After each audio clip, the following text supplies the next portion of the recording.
इस एपिसोड की शुरुआत बीकन हिल्स हॉस्पिटल से होती है। एजेंट मकॉल अपने कुछ ऑफिसर्स के साथ हॉस्पिटल में एक पेशेंट को लेके आते हैं जिसको पुलिस ने स्ट्रेचर से बांधा हुआ होता है। इस पेशेंट का नाम विलियम बैरो है और ये एक क्रिमिनल है। बैरो पहले एक इलेक्ट्रिकल इंजीनियर था और इसने एक स्कूल बस को बॉम्ब से उड़ाने की कोशिश की थी। इस हादसे में 4 बच्चे मारे गए थे और एक बच्चा बहुत बुरी तरह से जख्मी हो गया था। शेरिफ भी वहां पर आते हैं और एजेंट मकॉल पर गुस्सा करते हैं कि उनको इतने खतरनाक क्रिमिनल को वहां लेके नहीं आना चाहिए था। एजेंट मकॉल बताते हैं कि उस क्रिमिनल को एक अर्जेंट सर्जरी की ज़रूरत है और आसपास के एरियाज के सभी हॉस्पिटल्स ने बहाने बना के उस क्रिमिनल को अपने हॉस्पिटल में एडमिट करने से मना कर दिया है। इसलिए मजबूरन एजेंट मकॉल को उस क्रिमिनल को बीकन हिल्स के हॉस्पिटल में लाना पड़ा।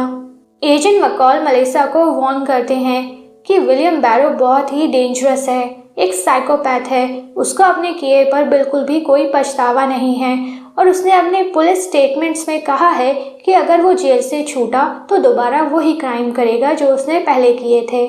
इसके बाद मेलिसा विलियम का प्री ऑप इंटरव्यू लेती है और उससे बेसिक मेडिकल क्वेश्चंस पूछती है कि उसको किसी तरह की एलर्जी एक्सेट्रा तो नहीं है। बैरो बहुत ही क्रीपी तरीके से मेलिसा को देखने लगता है और फिर अचानक से उसके करीब आके उससे पूछता है कि मेलिसा उससे वो क्वेश्चन क्यों नहीं पूछ रही है जो वो उससे एक्चुअल में पूछना चाहती है। मेलिसा उससे पूछती है कि उसने उन स्कूल के बच्चों को क्यों मारा। बैरो कहता है कि उन बच्चों की आंखें ग्लो कर रही थी इसलिए उसने उनको मारा। नेक्स्ट डे हैलोवीन होता है और इसलिए एक रात पहले स्टाइल्स और स्कॉट स्कूल जाके कोच के ऑफिस में कुछ प्रैंक सेटअप कर देते हैं क्योंकि नेक्स्ट डे कोच का बर्थडे भी है। नेक्स्ट डे स्कूल में ईथन और एडन स्कॉट से मिलने आते हैं। वो दोनों ट्विंस अब ओमेगा वेयरवुल्व्स बन गए हैं और उनको एक पैक की जरूरत है, इसलिए ट्विंस चाहते हैं कि स्कॉट उनको अपने पैक में शामिल कर ले। लेकिन साल्स और आइजैक इस सजेशन के अगेंस्ट होते हैं। वो दोनों ट्विंस को नापसंद करते हैं। आइजैक कहता है कि उन दोनों ट्विंस की वजह से ही बॉयड की जान गई थी। अपने दोस्तों की बात सुनने के बाद स्कॉट ट्विंस को अपने पैक में शामिल करने से मना कर देता है। स्कॉट के दोस्त ट्विंस को ट्रस्ट नहीं करते हैं इसलिए स्कॉट भी उनको ट्रस्ट नहीं कर सकता है। स्कॉट को मनाने के लिए ईथन और एडन प्लान बनाते हैं कि वो दोनों दोबारा स्कूल ज्वाइन कर लेंगे ताकि वो स्कॉट के करीब रह पाएं और उसका माइंड चेंज कर पाएं।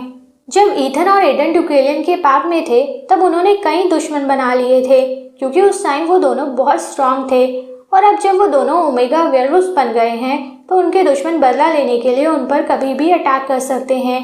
इसलिए उनको एक पैक की जरूरत है क्योंकि वेयरवुल्व्स पैक्स में ज्यादा स्ट्रॉन्गर होते हैं। स्कूल में कीरा और स्कॉट दूर से ही एक दूसरे को देख रहे होते हैं। साइल्स कहता है कि स्कॉट को कीरा को डेट के लिए पूछना चाहिए। इट्स सो ऑब्वियस कि वो दोनों एक दूसरे को लाइक करने लगे हैं। कोच अपने ऑफिस में जाते हैं तो एक एक चीज को चेक करने लगते हैं। उनको शक है कि हर साल की तरह इस साल भी स्टूडेंट्स ने उनके ऑफिस में प्रैंक सेटअप करे होंगे। उनका शक सही होता है क्योंकि साइल्स ने उनके डेस्क पर एक गिफ्ट बॉक्स रखा होता है। जैसे ही कोच उस गिफ्ट बॉक्स को ओपन करके उसके अंदर पड़ी चीज़ों को हाथ में लेते हैं उनके रूम का सारा सामान नीचे गिर जाता है। साइल्स ने उस गिफ्ट बॉक्स को एक हिडन वायर से कनेक्ट किया हुआ था। कोच गुस्से में क्लासरूम में जाते हैं और स्टूडेंट्स पर गुस्सा करते हैं कि किसने उनके ऑफिस में वो प्रैंक सेट किया था। क्लासरूम के डेस्क पर भी कोच के लिए एक गिफ्ट बॉक्स रखा होता है। उस गिफ्ट बॉक्स को एक और प्रैंक सोच के कोच जमीन पर फेंक देते हैं लेकिन वो एक जेन्युइन बर्थडे गिफ्ट था जो एक स्टूडेंट ने कोच के लिए वहां रखा था। क्लास के दौरान लिडिया को बार बार बजिंग साउंड सुनाई देने लगता है जैसे कि उसके आसपास कई सारी फ्लाइज हों। हॉस्पिटल में बैरो की सर्जरी चल रही होती है। ऑपरेशन के दौरान बैरो के स्टमक से बहुत सारी फ्लाइज निकलने लगती हैं और फिर बैरो एकदम से जागता है और डॉक्टर का खून करके वहां से भाग जाता है। फिर हम देखते हैं कि डेरिक बीकन हिल्स वापस आ गया है। वो पीटर की उंगली भी दोबारा स्टिच कर देता है जो उस हंटर औरत ने पिछले एपिसोड में काट दी थी। फिर वो उस वुडन बॉक्स को खोलता है जो उसको पिछले एपिसोड में मिला था। उस बॉक्स में डेरिक की माँ टालिया के क्लॉज होते हैं। डेरिक बताता है कि हेल हाउस फायर वाले इंसिडेंट के बाद डेरिक के पास अपनी माँ की बस वही एक निशानी बची है। डेरिक चाहता है कि पीटर उन क्लॉज को यूज करके डेरिक के साथ एक रिचुअल करे जिससे डेरिक अपनी माँ की रूह से बात कर पाएगा। ये रिचुअल कुछ वैसा ही है जैसे पीटर ने लास्ट सीजन में आइजैक के साथ किया था उसकी मेमोरीज को अनलॉक करने के लिए। उस वुडन बॉक्स को ऐसे ही डिजाइन किया गया है। जैसे ही पीटर उसमें अपना हाथ डालेगा, तालिया के क्लॉज उसके नाखूनों से अटैच हो जाएंगे। पीटर वो रिचुअल करने के लिए मान जाता है, लेकिन एक शर्त पर।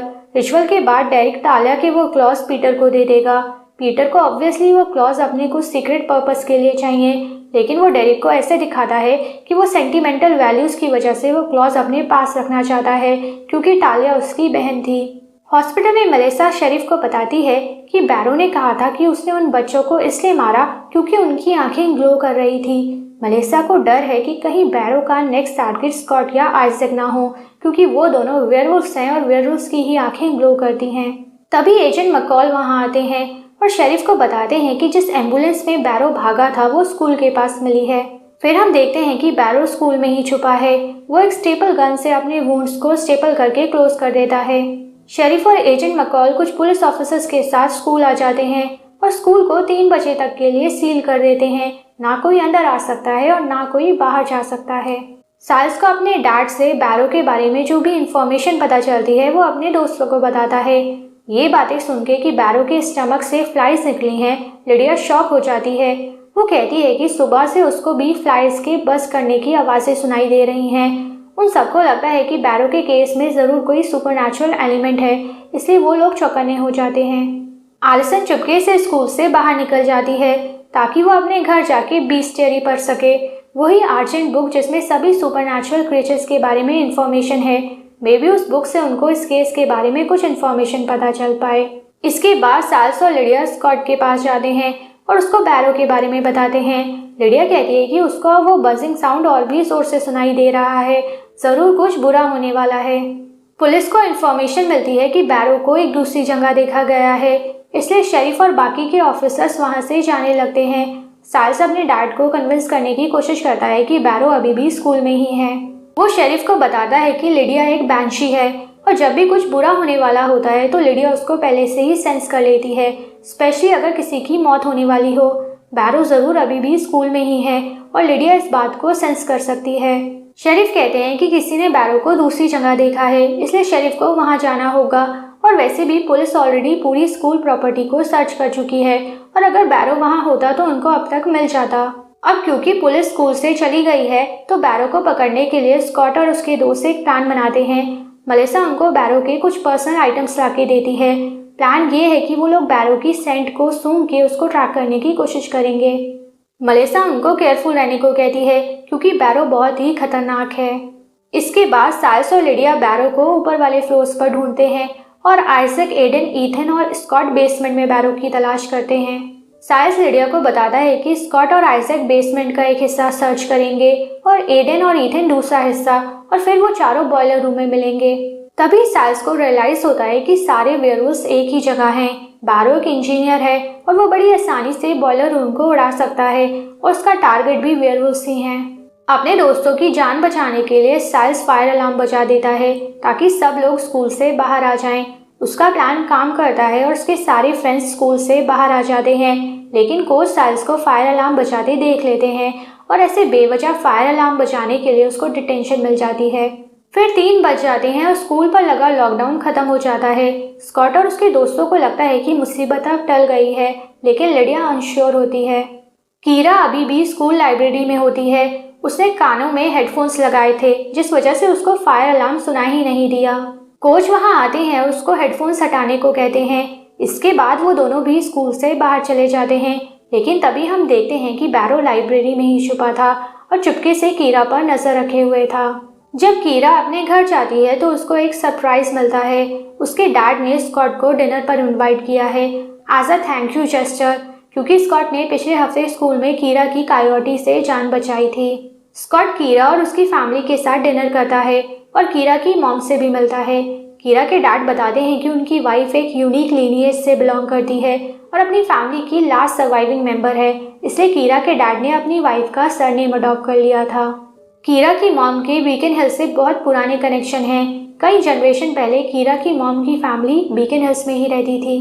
लिडिया साइल्स के साथ उसके रूम में होती है। वो नोटिस करती है कि साइल्स ने अपने रूम में अनसॉल्व केसेस का एक पूरा बोर्ड बनाया हुआ है जहां पर वो क्लूज मार्क करता है। इस समय वो और लिडिया बैरो के केस को फिगर आउट करने की कोशिश करते हैं। लिडिया खुद को डाउट करने लगती है उसको लगा था कि बैरो स्कूल में ही है, लेकिन वो गलत थी। साइल्स उसको कंफर्ट करता है कि लिडिया इन मामलों में आज तक कभी गलत साबित नहीं हुई है। अगर उसको लगा था कि बैरो स्कूल में छुपा है तो वो स्कूल में ही छुपा होगा, वो लोग बस उसको ढूंढ नहीं पाए। तभी साइल्स को एक रियलाइजेशन होता है। वो एक मार्कर की केमिकल स्मेल सूंघता है। उसको पता चल जाता है कि वो लोग बैरो को क्यों नहीं ढूंढ पाए थे। साइल्स लिडिया को अपने साथ दोबारा स्कूल ले जाता है। वहाँ केमिस्ट्री क्लास का डोर अनलॉक होता है और फर्श पर ब्लड के निशान होते हैं। साइल्स लिडिया को बताता है कि बैरो वहीं केमिस्ट्री क्लास में छुपा था और वेयरवुल्व्स इसी वजह से उसकी सेंट को ट्रैक नहीं कर पाए, क्योंकि उस क्लासरूम में कई सारे केमिकल्स रखे हैं और बैरो की बॉडी सेंट उन केमिकल्स की सेंट में मिक्स हो गई होगी। तभी लिडिया नोटिस करती है कि बोर्ड पर 3 एटॉमिक नंबर्स लिखे हैं। वो उन एटॉमिक नंबर्स के आगे उनके रिस्पेक्टिव एलिमेंट्स के सिंबल लिखती है तो एक नाम बनता है, कीरा।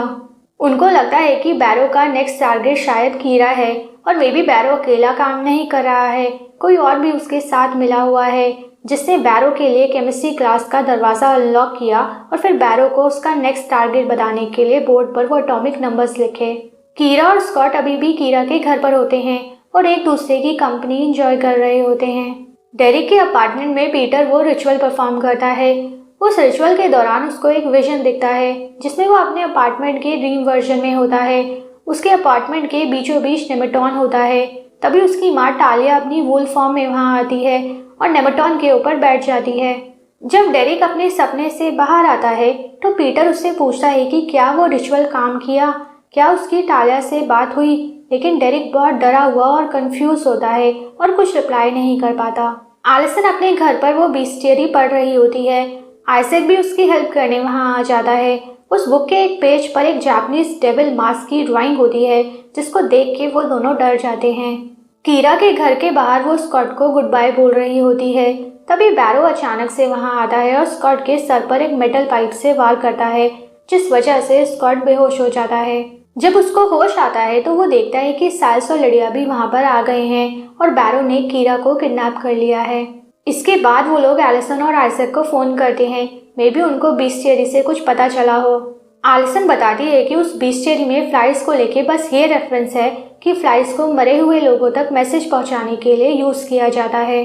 लिडिया कहती है कि उसको ऐसी फीलिंग आ रही है कि वो अपनी पावर्स का यूज करके बैरो का पता लगा सकती है, लेकिन उसको ये समझ नहीं आ रहा है कि वो अपनी पावर्स को ट्रिगर कैसे करे।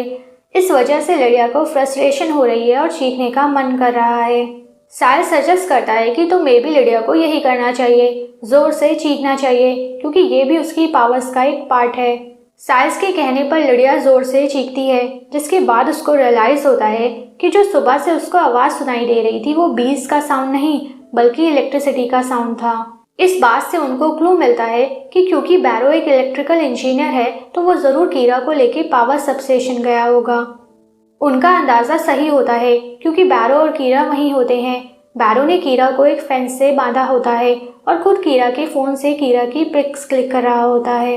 वो कहता है कि वो उन पिक्स को एज अ एविडेंस कलेक्ट कर रहा है। उन पिक्स को वो उन लोगों को दिखाएगा जो उसकी बातों पर यकीन नहीं कर रहे थे कि सुपर नेचुरल क्रिएचर्स होते हैं। साइल्स, लिडिया और स्कॉट भी उस सबस्टेशन के बाहर आ जाते हैं। साइल्स लिडिया को कार में ही रुकने को कहता है और खुद अपना मेटल बैट लेके स्कॉट के पीछे उस सबस्टेशन के अंदर चला जाता है। स्कॉट कीरा के पास पहुंचता है और बैरो को रोकने की कोशिश करता है। वो कहता है कि कीरा कोई सुपरनैचुरल क्रिएचर नहीं है, लेकिन बैरो के हाथ में एक लाइव वायर होती है और वो उस वायर से स्कॉट पर अटैक करता है, जिस वजह से स्कॉट को बहुत जोर से इलेक्ट्रिक शॉक लगता है। फिर बैरो उस वायर से कीरा को टच करता है, लेकिन कीरा को कोई शॉक नहीं लगता। उल्टा वो तो व्हाइट लाइट की तरह ग्लो करने लगती है और बैरो को इलेक्ट्रिसिटी शॉक लगता है। फिर कीरा को देख के ऐसा लगता है कि वो सारी इलेक्ट्रिसिटी अपने अंदर एब्जॉर्व कर रही है, जिस वजह से पूरे बीकन हिल्स में ब्लैकआउट होकर अंधेरा छा जाता है। लास्ट सीन में हम देखते हैं कि आइजैक कभी भी एलिसन के रूम में होता है। तभी अचानक से वहाँ 3 शैडोई फिगर्स आते हैं जिन्होंने जापानीज डिमोनिक मास्क पहने होते हैं। फिर एलिसन के रूम का दरवाज़ा खुद ही बंद हो जाता है। रूम के बाहर एलिसन और क्रिस को आइजैक के चीखने की आवाज़ आती है और वो दोनों रूम के बाहर आ जाते हैं और दरवाजे को खोलने की कोशिश करते हैं। इसी पॉइंट पर ये एपिसोड समाप्त हो जाता है। अगर आपको ये वीडियो एक्सप्लेनेशन अच्छी लगी हो तो प्लीज़ चैनल को ज़रूर सब्सक्राइब कीजिएगा। Thank you for watching and have a very nice day.